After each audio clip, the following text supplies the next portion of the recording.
Might have been. It was on radio. Okay. I heard it on Yeah, I radio. thought I saw it I saw a program on TV with the clicker. I heard about that. that a man who was blind, he used to make sound with his teeth or Right. lips.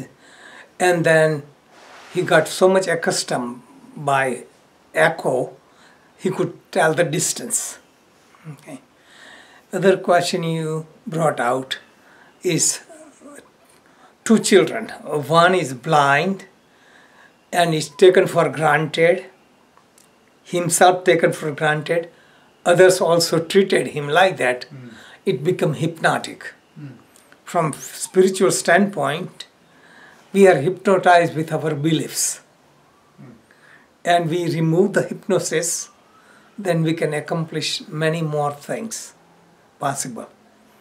Animals, okay, that's another point. Animals, they have extra sensory perception. They can hear much different frequencies. They can see more frequency because nature has created them and they cultivate for survival. Okay. Also, in humans, when one loses eyes, then becomes more sensitive to touching. So they usually blind person touches and gets sensation. So our energy, which is trapped in 5 senses, is used in 4 senses. So 4 senses become powerful. If we lose 2 senses, other 3 senses become powerful. So look at the power of prana. Prana is universal energy. It functions through 5 sense organs, but it can be shifted. That means somebody can be blind and deaf and can still accomplish many things. Other side point comes is we complain, about so many things we don't have, but so many people who are deaf and blind, they are paralyzed, organs, arms or legs are amputated, and still live happily. So we have choice to be happy regardless of all the situation. This is also called flowing, because something, accident happened and you lost some limbs. Something happened, you lost some senses. Accepting that and working with it. So resistance come, why me? That's the first resistance. Why me? Also, just hypnotic spell. I'm just walking on the treadmill. Oh, I'm so glad the rain is over. Just imagine. Just people, they program themselves. Like a rain is bad. Like just saying that, what can you say? It's cloudy, it's rainy, it has beauty. So this is called flowing. Whatever situation, we have to flow with nature. And then we get greater joy.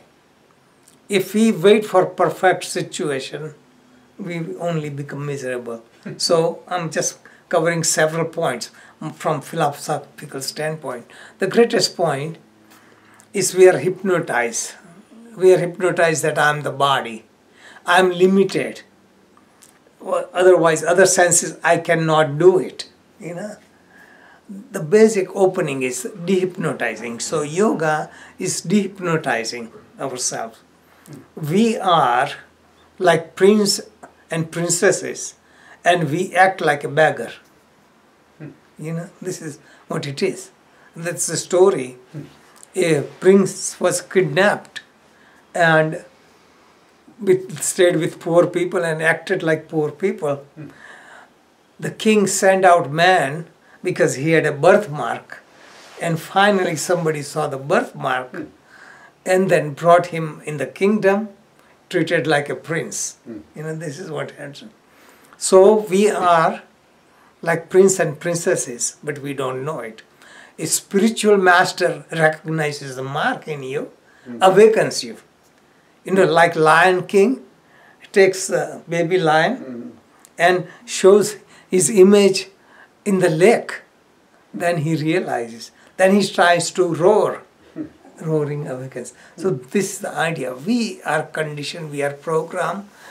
We waste energy on resisting, which we have no control, and we don't control what we should control.